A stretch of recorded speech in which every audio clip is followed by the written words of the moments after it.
So yes, just a show of hands before I start, how many of you are completely new to astrology? Okay, a few people. And then everyone else is kind of intermediate, advanced?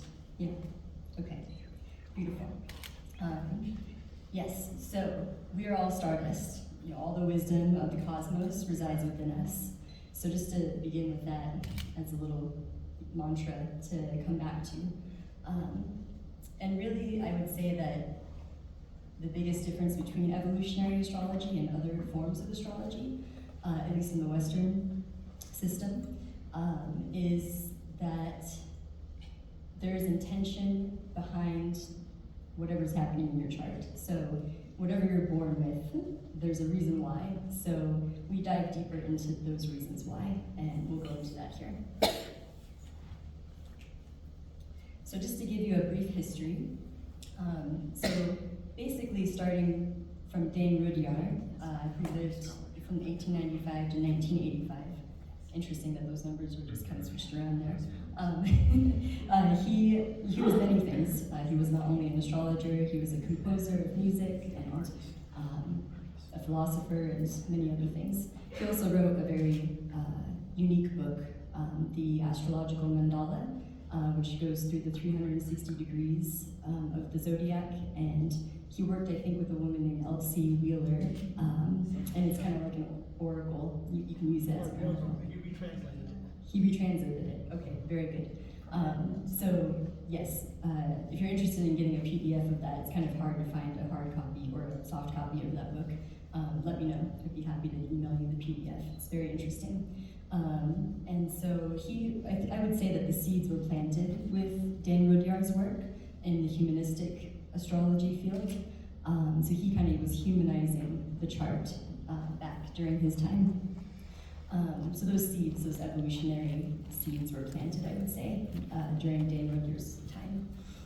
And then of course, later down the road, I think maybe in the 70s, is when Jeffrey Wolf Green and Stephen Forrest came out. They were known as the Pluto Brothers. And so they have two very different approaches. Well, maybe not very different, but different approaches to evolutionary astrology. And just to say that the astrology school that I was certified in does follow Jeffrey Wolf Green's methodology and his lineage more so. But Stephen Forrest is amazing if you're wanting to just dive into evolutionary astrology and need just a really good foundation. Stephen Forrest's work, all of his books, start with the inner sky and then go from there. He's an amazing author, so highly recommend his work. And then other influential evolutionary astrologers who came after, or during rather, Maurice Fernandez, he's a local here in Sedona. Hopefully he'll be here next year to speak. And he also has some amazing work, a couple of books out there. I'll put a recommended reading list up here as well. And then Tom Lesher, also known as Kaipacha, who's my teacher, who's one of Jeffrey Wolf Green's students. So just to give you a little brief history of where this all comes from. So,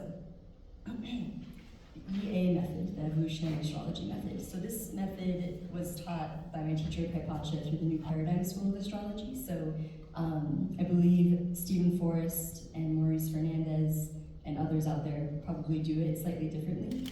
But this was kind of the foundation, for when you look at a chart, you look at these particular points first. So Pluto, of course, Pluto is like the main guy, if you will, in evolutionary astrology. So Pluto represents karmic patterns that we have, and from a lot of points of view, from the evolutionary point of view, reincarnation is very much like a foundation of this practice. However, I will argue that you don't need to believe in reincarnation for it to work. So even if you're working with a client who, is a Christian or whatever that faith they have and they don't believe in reincarnation, you can approach it in a more psycho-spiritual way using the same methodology, and it still works. But I love reincarnation. I'm a yogi at heart and very much believe in past lifetimes. So using Pluto as a guide Pluto stays within a sign. So really, the sign that Pluto stays in, you're coming in with a whole soul group of individuals who are going to have that flavor of wherever Pluto is at. So the Pluto and Scorpio folks are all going to have a certain flavor about them. The Pluto and Sagittarius folks are going to have a certain flavor about them. So it's interesting. It's a more broad energy that encompasses a generation. However, wherever it lands in the chart, of course, the house placement, whatever aspects are being made with Pluto, that's going to very much affect how that Pluto energy is expressed through that individual. So yes, so looking at Pluto, you can also say, I believe, Stephen Forrest would say that it's more of like this kind of obsessive energy, like Pluto represents like these obsessions that we have. And so kind of taking a look at that, and it's interesting because it's very subconscious. Pluto is a very subconscious energy, so working with it consciously really takes some effort. And it is helpful to work with an astrologer to kind of help guide you, through those subconscious patterns that you are unconscious of. So yes, it's a very, very interesting energy, but you can take a look at Pluto in your chart and start to dissect, how could this be representing an obsession that I have, or kind of like a subtle energy that's like underlying the background of my life in some way, shape, or form. So kind of like taking a look and doing some introspective work with your own chart is a good way of working with Pluto. Yes. And then of course we've got the Pluto polarity point, which is that opposite energy. So the opposite sign, the opposite house of wherever your Pluto is at in the chart.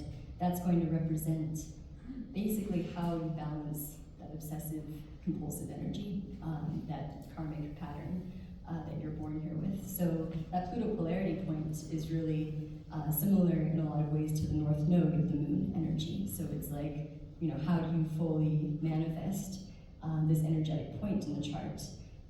Because it's not a planetary body, so it's not holding a lot of weight in that kind of way necessarily, but it is holding a lot of weight. So it's kind of an interesting paradox, if you will. So looking at that Pluto polarity point energy, you can, that's kind of like your North Star, your guiding light of like, okay, how do I lift myself out of these karmic patterns that have been so instilled in me from lifetime after lifetime or generation over generation. If you're speaking to someone who doesn't believe in reincarnation, you can speak to it as like a ancestral kind of energy that's been passed down. Yes.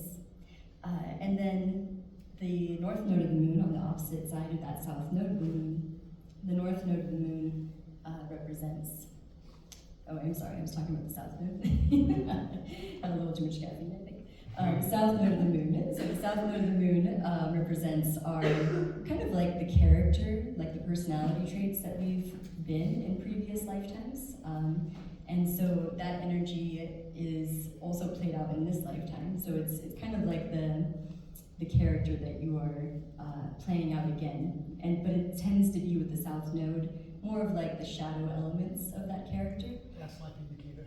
Yes, yeah, past life indicator. So working with the south node, it's like you're, really good at that, whatever that is, whatever that sign and that placement and aspects that are taking place there with the south node, you've kind of mastered that in those previous lifetimes, but the whole point is to like let go of that energy and move towards the north node, which is more of the high destiny part of your journey in this lifetime. So it's the north node of the moon is like where your soul is headed. So it's the energy that really is not manifested in any which way, shape, or form in the present life, but so it can feel a little bit foreign and unknown. It's the unknown territory. Oh yeah, go ahead. What orb? How big is the orb if you're looking at a square to the nodal axis? That's a good question.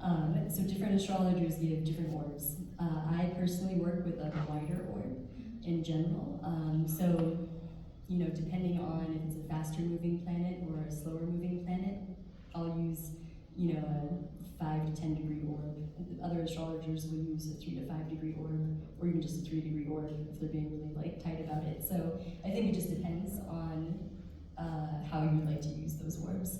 I mean, you can also practice, practice reading charts where you use tighter orbs and then larger orbs or wider orbs and see how it lands, through your practice. And you can even do it, of course, with your own personal natal chart and see how that lands with you. So I think it's a matter of preference, but. Is it smaller, how does, what do you do for faster versus slower planets, which, Yeah, so the faster planets I would give a smaller orb, and then the slower one's a wider orb. Mm-hmm. Yeah, but play with it and see what lands for you, definitely. Yes, so another big part of this methodology is that if there are any square aspects, like you had mentioned, the square aspect. So if there are any square aspects to the nodal axis, so the south and the north node of the moon, Jeffrey Wolfgreen says that represents a skip step. It's not necessarily a bad thing. It just means that there is a part of your previous lifetimes that was just simply missed or went unnoticed and unintegrated. So in this lifetime, it's really important, in order for you to reach that north node high destiny potential, to focus on whatever that skip step is. So whatever planetary energy is squaring that nodal axis, before you can let go of those past life patterns and move into your future, you gotta work on that energy. So take a look and see what that looks like for you in your chart. So it can look like a lot of different things. And sometimes you don't even have a square aspect. So, some people don't have those skip steps, but I wouldn't say it's neither good nor bad energy. It's just something, I think my teacher said, it's like that piece of your favorite pie that you knew about in those previous lifetimes, but you never actually got to go eat. So just kind of like thinking of it as like, oh yeah, like I missed out on that. So this lifetime I need to really focus on it, and that's going to give me another piece of my puzzle to reach that highest potential that I have here. Is that what's called like the bendings? Is that a term? That's right. Is that the same? You said the The bendings? bendings, yeah, some people say that that's the square. Oh, I've never heard that, but sure. I mean, it sounds great to me. It's bend reality. Yes. But yeah, all about that. The bendings. You can start using that. The nodes are where the moon's path intersects the ecliptic. Gotcha. So square to that, the moon gets to its highest point away from the ecliptic. Okay. So that's why they call it bending. Gotcha. Cool. Cool. Very cool. This one's called a moon model. Yes, I've heard of the moon model. Beautiful. Let's see. Can I ask another question about that? Yeah, absolutely. Let's just say hypothetically, if you have Venus there, like pretty tight or like a degree, is there anything you could say? I know it has a sign and everything. Venus square the nodes? Yeah. Yes. Well, I mean, obviously I would want to see the whole chart because I don't want to say anything too specific about that. But in general, what does Venus represent? It represents not only our relationships to other people, but our relationship to ourselves and how we value ourselves. So how much you value yourself is going to reflect in the kinds of relationships that you attract.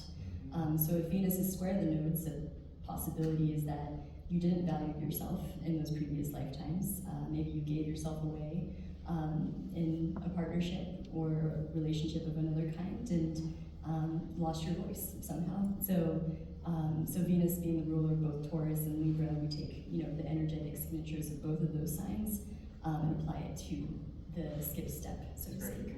Also, like having a relationship you can't fulfill. Yes. I was able to fulfill this, so we meet again to try to work it out. Right, exactly. So we meet again. So yeah. Yes, absolutely. Beautiful. Any other questions before moving on? Oh, I gotta talk about the moon. Oh, yeah, go ahead. Yeah, so what about Saturn? Would you interpret it in the same way, planet square Saturn? Would you interpret it the same way as square the lunar nodes? So if in general a planet is square Saturn versus square like the... in the sense of having to complete this, how is it that the integration of the planetary energies? And would it be related to this, this karmic Yeah, Saturn, I feel like, is a special character, isn't he? So he is the lord of karma and time and space and this third dimensional reality. So, yeah, the square to Saturn with anything that's happening in the chart, you definitely want to work on that, especially during those Saturn return times. You know, the first Saturn return, the second Saturn return. So during those times at the end of your 20s, the end of the 50s, focusing on that Saturn square will become more prominent. And then, of course, another opportunity to work on that Saturn square, the nodal axis. And I think the similarity would be just that you got to do Saturn. You can't not do Saturn. So I think, because obviously whatever Saturn is squaring in the chart is going to have its own flavor, depending on the planetary energy, and also, of course, if there's any other aspects happening there. But Yeah, since I don't have any squares to Pluto or the nodes, but I do have to Saturn. So sometimes I wonder, like, well, is this past life related? Is this unfinished business? So I'm just wondering about your perspective. I think from the evolutionary perspective, since it's not squaring the nodes, we wouldn't say it's past life related, but I do feel like, Saturn doing whatever it's doing in your chart is definitely something that you got to do in this lifetime, whether it was a skip step or not. So, yeah, definitely. Rujo called that crisis in action or crisis in consciousness. Right. Looking at the challenge with everything. Right, exactly. Crisis in action versus crisis in consciousness. Exactly. Go ahead. This is kind of a technical question, but cuspy. So, like, I have Saturn square to the nodes, but it's a 7-degree orb. So, am I out of orb? Do I just bypass that? Is that a skip step or not? Like, I'm right out of orb. Should I just screw Saturn, like, forget it's done, or like maybe I don't know. You said it's a 7-degree orb from the nodes, or? Yeah, it's square my node, my 7-degree orb, which I think is kind of wide. So, like, as an astrologer, do you like, is it like a partial, because the orb, I think, will tell you how much to emphasize it. So when someone's right on the cusp of orbs with a square to the nodes, how do you treat it? I think it really is, it's like based on a person by person situation. Yeah. So like I would ask you, like, well, how do you feel about it? How do you feel about Saturn in your life? Well, And my south node is Capricorn, so it rules my south node. So, yeah, so it would carry more emphasis, I would say.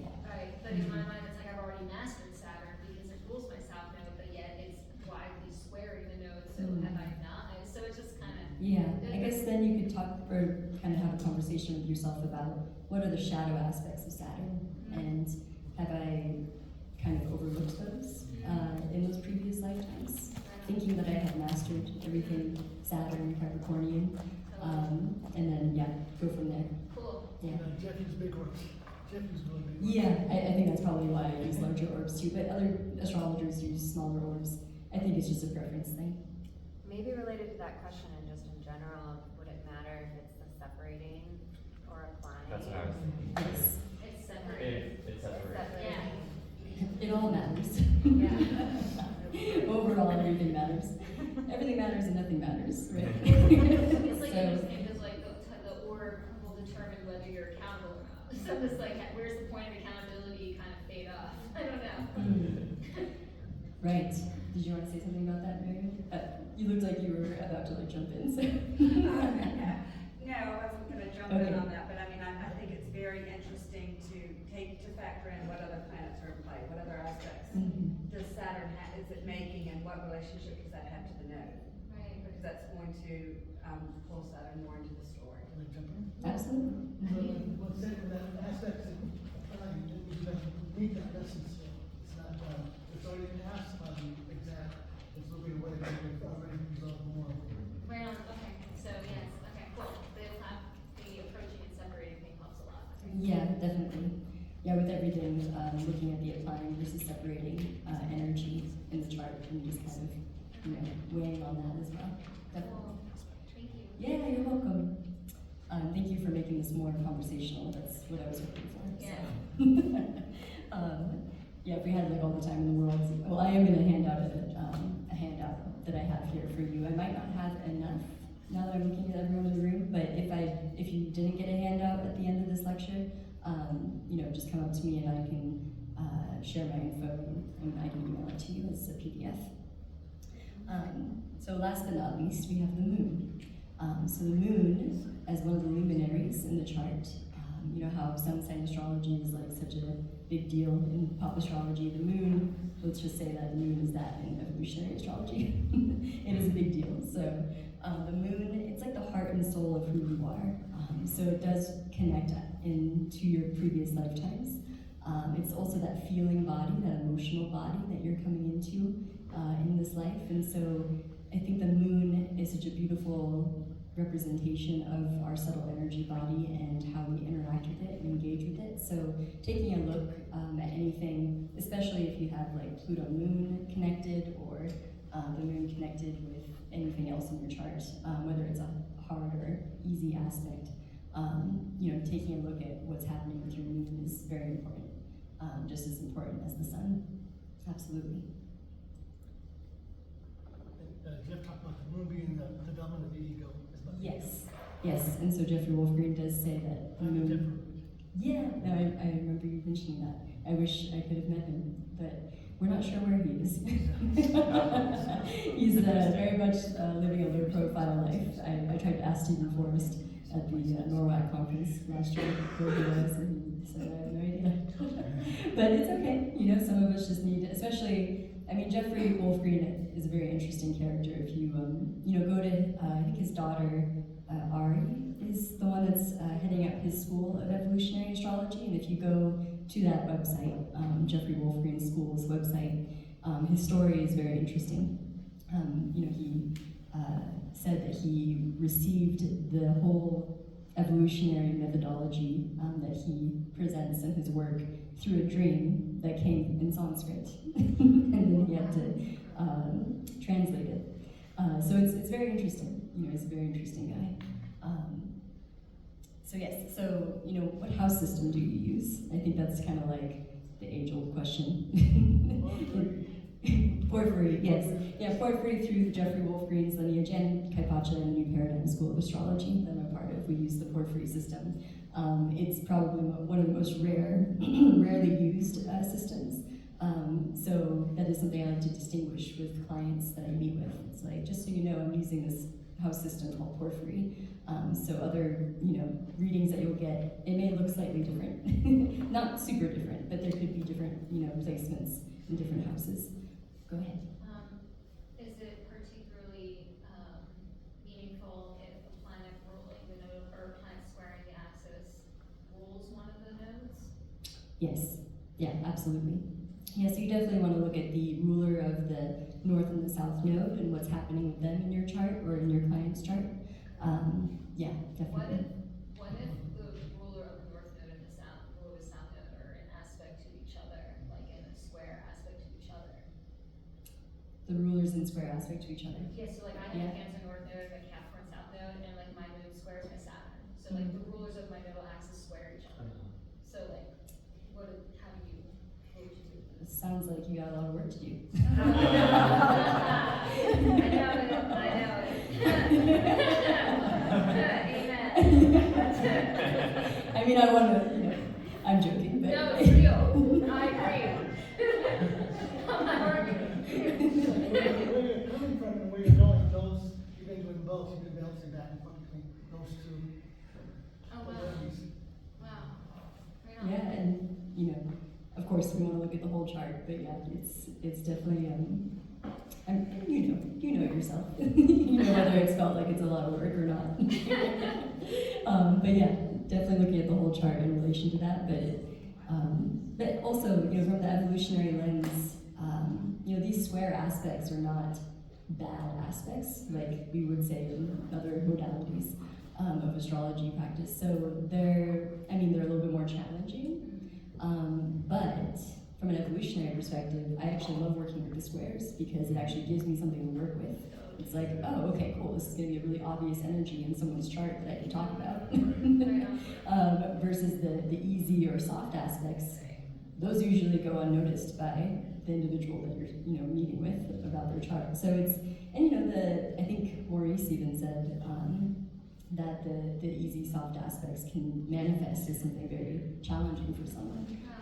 If it's like a grand trine or something, so I think it really just depends on the individual. And something that I didn't include in this presentation, kind of intentionally, is that there are, from Jeffrey Wolfgreen's perspective, and also Kaipacha and the New Paradigm School, they teach about the different levels of consciousness.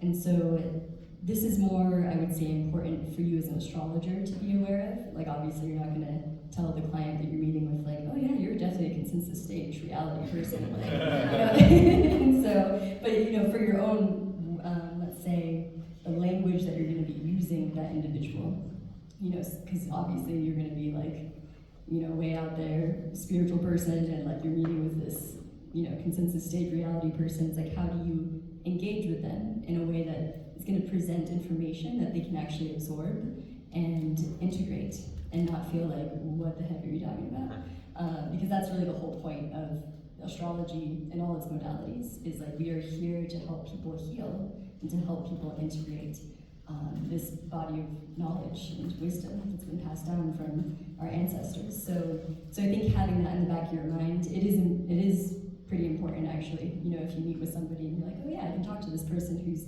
more of an individuated stage of consciousness, like they're stepping outside of the norm, they're like actively pursuing rebellion, they're like doing things that are like alternative. Spiritual stage people are like 5% of the population. I kind of say, like, the yogis in the Himalayas and people like that are in that spiritual stage. We'd love to be like, yeah, we're all spiritual stage people here, but it's interesting how it's broken down in this consensus individuated spiritual. I think consensus is like 75% of the population. Individuated is like 20%, and spiritual is 5%, is the way that Jeffrey Wolfgreen breaks it down. Oh, go ahead. When did you write that book? I'm really bad at dates, but he wrote Pluto Volume 1 and Pluto Volume 2, I want to say probably in the 80s, right? Yeah. Wow. Yeah. So I'm just wondering if that still holds true with everything that's happening on the planet. Right, because obviously consciousness changes and it evolves in evolutionary astrology. So I think that's another reason why it's like something that's good to just kind of have in the backdrop of your mind, but I don't actually think too much about it when I'm meeting with someone, because sometimes I meet a supposedly consensus stage reality person who's like super enlightened, and I'm like, whoa, like blown away by, the conversation. so I think it really is just something it's like a framework to kind of like have in the back of your mind, like, oh yeah, okay, so if this person does really feel like this kind of energy or this kind of like flavor of consciousness, I know kind of a language, that I can use to be the bridge between the two of us.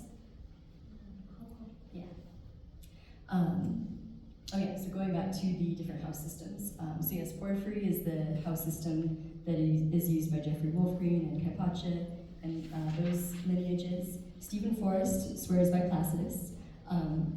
All the power to him. He's an amazing astrologer. So, and then Maurice Fernandez uses both Placidus and the Cox system. So I think it doesn't really matter, actually, what system you use, because you're going to be able to use this methodology in whatever house system you use. But because I come from that lineage of Jeffrey Wolfgreen and Kaipacha, I use the porphyry house system.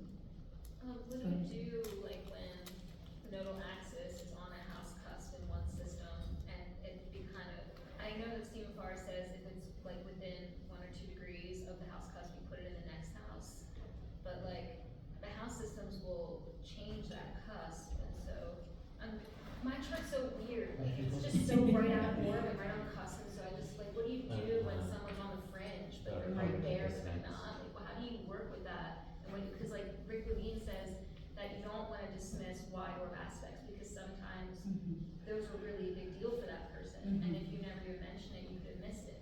So it's just interesting, like, how do we apply technical notions when people will defy them?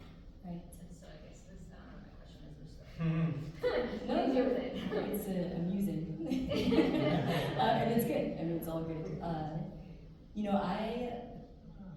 maybe differently than a lot of astrologers, I approach my readings in a more intuitive way. So when I look at a chart, I'm drawn to certain parts of the chart, and it's usually not a technical process for me. So, you know, obviously, technical astrology is super important to know what you're talking about, but you know, sometimes there's like a million things you could be talking about in a chart reading, and yeah, it's like it could be forever that you're talking to this person, which is actually good for repeat clientele. So this kind of use intuition when the technical stuff is kind of like being defied. Yeah, and especially like, honestly, like let them talk more than you're talking, because that first half hour maybe, depending on how long your session is, like get to know where this person's at, you know, in their life, because that's going to give you a lot of insight into, oh, okay, I should definitely be focusing on this part of the chart versus what I thought I was going to be focusing on in this reading. Cool. So yeah, that would be my kind of. Thank you. Yeah, you're welcome. Okay, next.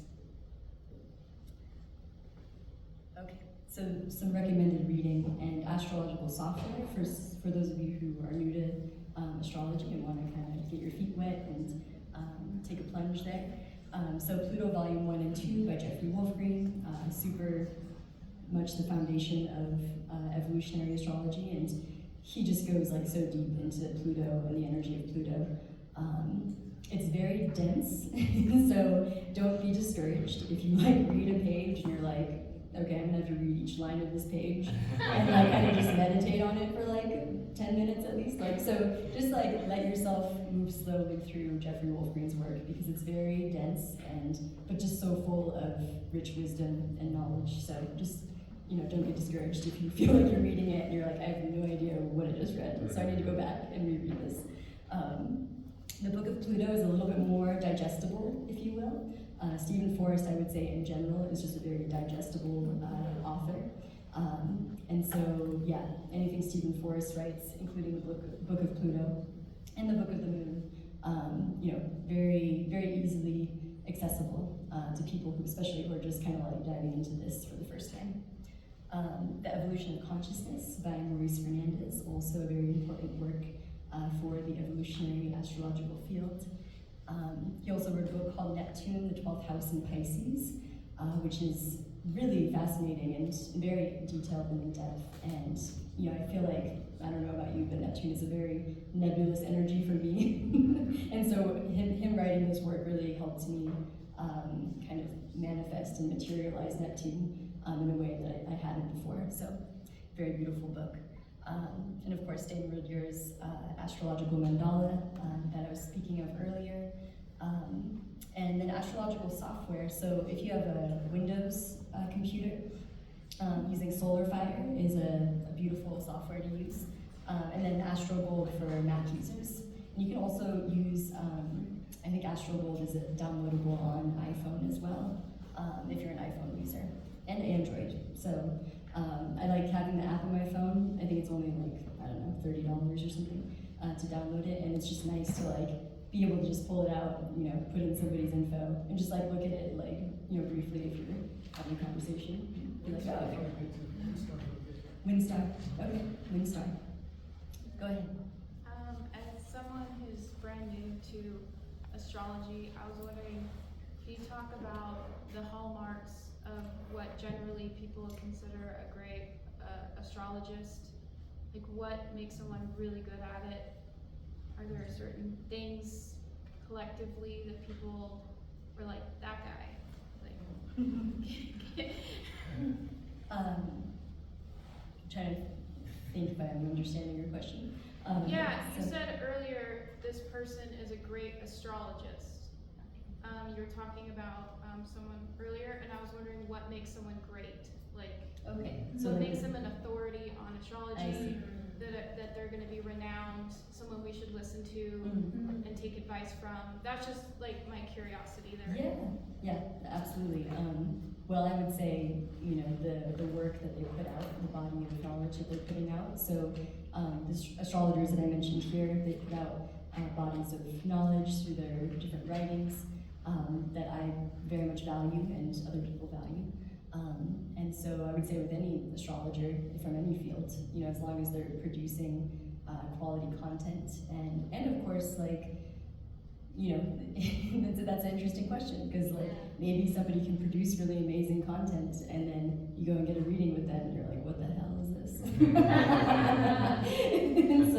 so there is that also.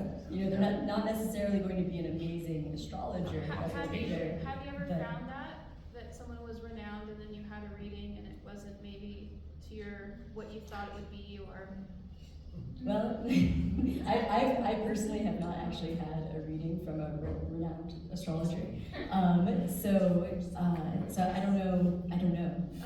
But but I'm sure other people in this room probably can speak to that The experience. experience, Yeah. person's have experience. Yeah, exactly. I just wanted to add, like, to answer her question, like, I watch some of Stephen Forrest's videos and I don't, even like, if I don't agree with everything I like how compassionate he is. Right. He's compassionate for,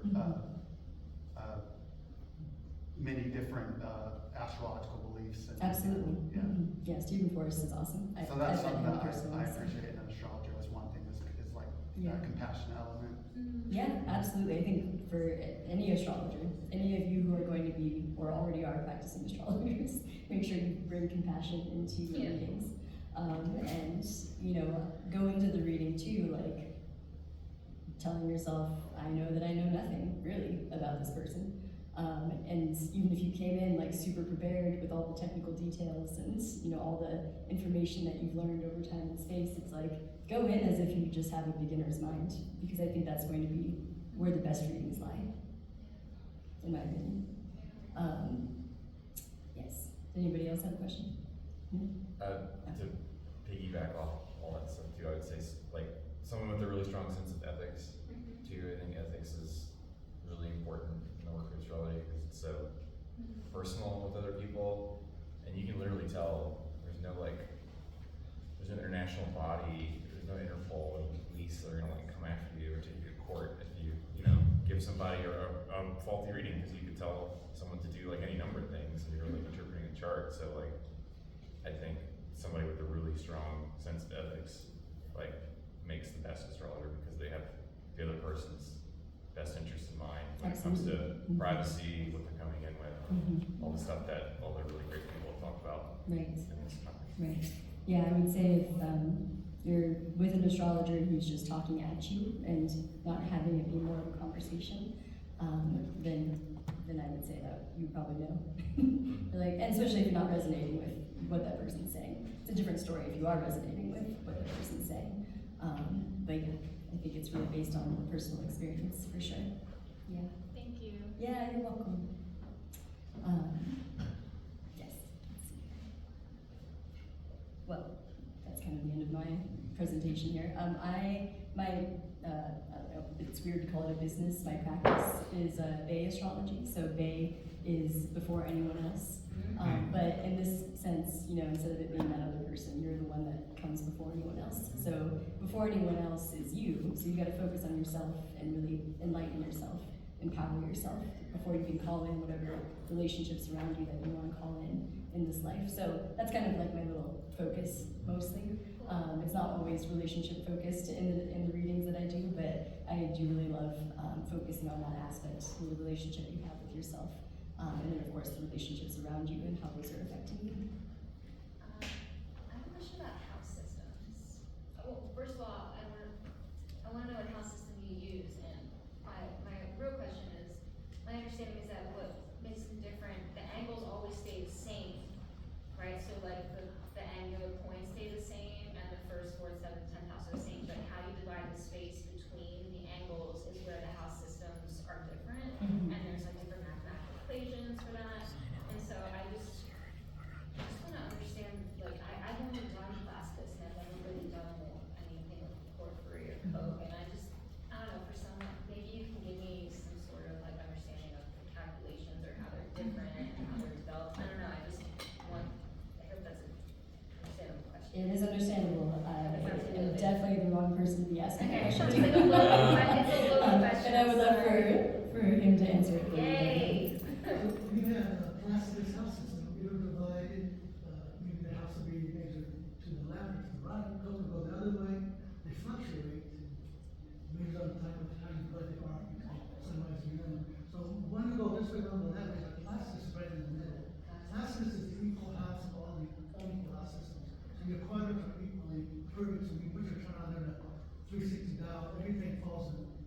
right angle, so you see everything.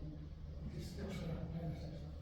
The midpoints, everything, you know, the equal houses and equal quadrants. So think of that. Oh, it's everything equal, is it's like equal quadrants for classes. Yeah, so it's like that. Because classes will give you a different result versus curve. So you got these two different extremes, but porphyry will be right, you know, in the middle, equally right. So porphyry equally divides the quadrants. Yes. Okay. And the equal house system is just equal all around, but porphyry divides the quadrants, like each 90-degree quadrant equally, and then placidus goes in one direction and co goes in another. Yeah, equal house splits the data in whatever house it falls down to, or whatever. Yeah. So that's why the porphyry is a remarkable term. That's why the porphyry is what? Remarkable that way. Oh, wow. Okay. Did you want to say something in the back? Oh, yeah, like a good question is how might you counsel a client to evolve through a difficult transit with the Saturn or Pluto per se? Difficult Saturn and Pluto transits? Yeah, like, Specific. since like, or do you like teach like evolving in this lifetime, or like how like with Pluto being like the central point of EA in a way, like how would you describe various Pluto transits people often go through? Well, Pluto transits those are pretty obvious. If you're going through I'm going through Pluto opposite my Venus, so that's pretty obvious to me. And Saturn, of course, too. I feel like Saturn is one of those more obvious transits too. You're like, why is everything so hard right now? And Pluto kind of has like a similar energy. And although Pluto works on like this very mysterious underworld kind of way. But yeah, I think obviously I'd want to look at the whole chart and see what else is going on. What house is Saturn and Pluto transiting? What other things are happening there? So yeah.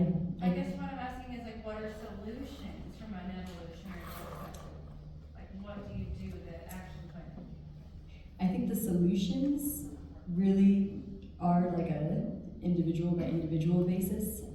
Like the solutions I would give somebody, with Pluto conjunct their moon is going to be very different than, somebody who's got Pluto, I don't know, opposite Mercury or something like this.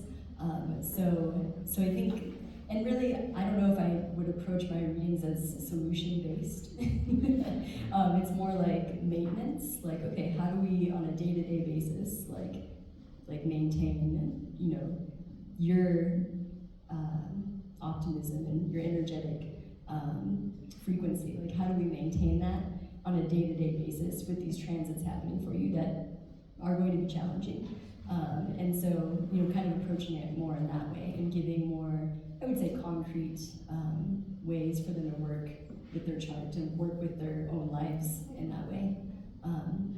So I think, each person's going to be different. Maybe one person will be like, yeah, you need to be meditating every day. Or, another person is like, no, you need to go out in nature and just lay in the earth. That's all you need to do. so depending on the person, I think it really just depends. Does that kind of answer your question? Sort of, Okay. like that someone else has something. Did you want to say something? I'm just curious how, as an evolutionary astrologer and in your current practice, you take in very tight orbs, say within 1 to 2 degrees of North Node or Pluto, with a planet and say an asteroid and a fixed star, where they're very, very tight. Do you, and Black Moon Lilith. So let's say you have Black Moon Lilith, Vesta, Uranus, and the North Node conjunct. How would you advise people who have very tight orb conjuncts, taking into account asteroids? So any planet really, including asteroids and fixed stars, you said? Yeah, so do you include aspects like Black Moon or asteroids or fixed stars? Let's see. I personally don't use a lot of asteroids or fixed stars in my practice. I do definitely use Chiron. Chiron is probably one of the biggest ones that I use energetic-wise. So Chiron, and I also use Black Moon Lilith a lot because I feel like, especially, for both men and women, but especially with women, since it is the repressed, feminine energy, I find working with Black Moon Lilith really helps kind of direct the reading in certain ways. But yes, of course, anything that's in a tight aspect, whether it's Uranus or any other planetary energy or fixed star or asteroid to the nodal axis, is, I think, just as important as, a physical, body in the skies. Or, so like you got the planets. So like planets and fixed stars and asteroids, I think I would weigh, give them the same amount of weight, if you will, with the nodal axis, personally. Maybe somebody else would say otherwise, who's also an evolutionary astrologer, but I think anything on the nodal axis and that very tight orb, like you were saying, is very important to take note of. I felt that like you radiate that question. Go ahead. I was wondering, within the evolutionary astrological view and the significance that it places on Pluto, is there anything that you could say about Pluto being the first planet to appear in the first house of a natal chart? So when Pluto does appear in the first house, is that what you're asking? Yes. I mean, my sister has Pluto in the first house in Scorpio, so yes. I can say a lot about that. And of course, depending on what else is going on, whether the planets are conjunct or making other aspects to that Pluto. But yes, whenever Pluto is in the first house, that's going to be a very intense, like heavy energy. Also, whether it's close to the ascendant or just somewhere in the first house will make a difference as well. I have Pluto on my ascendant, but it's in the 12th house, so it's a little bit less obvious to the average bear, if you will. Very obvious to me, but What kind of intensity would that indicate? It really depends on the person. It manifests, and of course also the sign that it's in. Pluto in Scorpio is in its home sign. So the intensity, I think, really is amplified with that Pluto and Scorpio generation. And of course, any other aspects that are happening. I can answer that one for you. Wherever Pluto is shows where this evolution has to take place. If Pluto's power has a dual desire of the soul, to receive our highest evolutionary intent, or we're clinging to our old karma. So where it's in your first house, it means you're going to be driven to self-actualize and have freedom to do your thing. But by pushing too hard, you're going to run into the walls and go through ego, death, and rebirth. So you're going to be perpetually going through ego, death, rebirth, unless you can become selfless and polarize into the house of relationship, where then you can begin to get objective perspective and feedback and create harmony in relations, not be a force that is pushing too hard. Right, looking at that Pluto polarity point in the 7th house, and of course in whatever opposite sign your Pluto's in. That makes sense. Yeah. Go ahead. With the square aspects to like the north node, if the other negative or difficult aspects, is that like the hardest one to overcome, and then the other ones are just kind of like, they just need to get, they have less to work on to get to that point, or? You mean like other squares that are happening with Well, other not planets in the necessarily, chart like versus other, the like nodal a axis? semi-square or something like less. Oh, like a semi-square, yeah. sesqui-square, or, They just have like a little bit less to accomplish. I mean, honestly, all the squares, however big or small, are going to be, I think it just begins looking at the square aspect, and then you look at the semi-square, the sesqui-square, all the other things that are going on there. But yeah, I think the squares in general. So the sun square north node, what would that in the 6th house, Sun square, the nodal axis, and the 6th house? I think it was 6th house, yeah. Well, the sun is in the 6th house. Yes. Okay. I think, that would really be, well, it could be a lot of things, but it could be, in those previous lifetimes, your light, your solar purpose, it wasn't fully fulfilled. It wasn't fully integrated. You weren't able to shine in the way that you were meant to shine in those previous lives. And so you got to work on being your sun in this lifetime in order for you to get to that North Node energy, to fully manifest the North Node energy. How would you know when you actually hit that? How would you know what? How would you know when you actually, when it actually happened, you did it? You know what I mean? It's like, You did it! Honestly, I don't feel like that's the astrologer's job. I think that's the individual's job to know, oh yeah, okay, cool, I accomplished whatever that feat was that I was told about in my chart.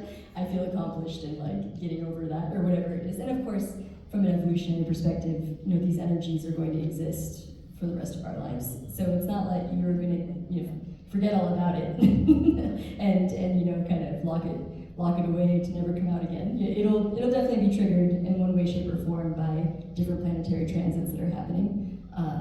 But you know, the more tools that you have in your toolbox, you know, self-awareness, your consciousness, things that you're doing to become aware of your life and everyone around you and your effect on the world. I think the more that you're doing that, then the easier it is to work with your chart, especially if your chart has a lot of, you know, squares and oppositions and these kinds of aspects.